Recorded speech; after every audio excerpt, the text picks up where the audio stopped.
Masak apa tu? Untuk buka puasa hari ni, jom kita buat donat yang gebu-gebas. Sekali makan memang puas hati. Semula kita sediakan susu full cream dalam 400 ml bersama 3 sudu besar gula dan 3 sudu besar susu pekat.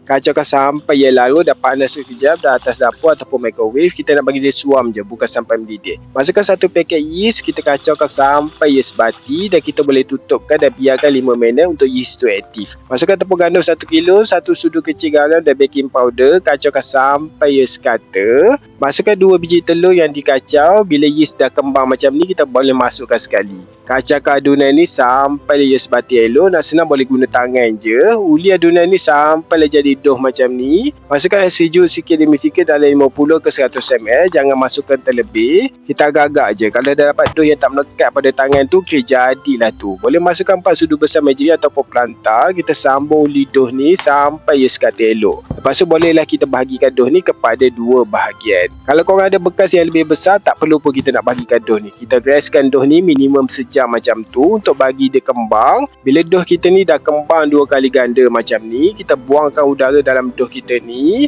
dan kita taburkan sedikit tepung dan kita uli lagi sekejap untuk bagi kita keluarkan udara tepung ni. Lepas tu bolehlah kita bagi doh ni kecil-kecil ikut saiz donat yang korang suka. Kalau nak buat bulat macam ni pun boleh, ikut mana yang senang. Lepas tu boleh tekankan guna scraper, bagi dia lepis sikit dan kita ambilkan penutup botol dan kita buatkan bulat. Kalau nak guna tangan pun boleh, ikut yang mana korang rasa okey. Kalau korang ada acuan donat, boleh je gunakan. Lagi nampak cantik, lagi nampak okey. Ni nak cepat punya pasal, kita guna tangan je.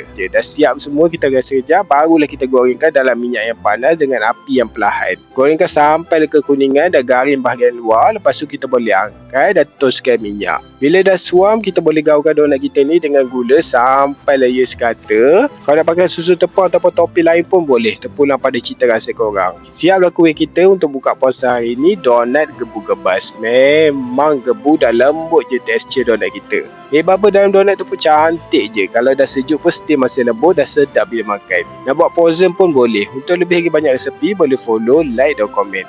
Jom makan.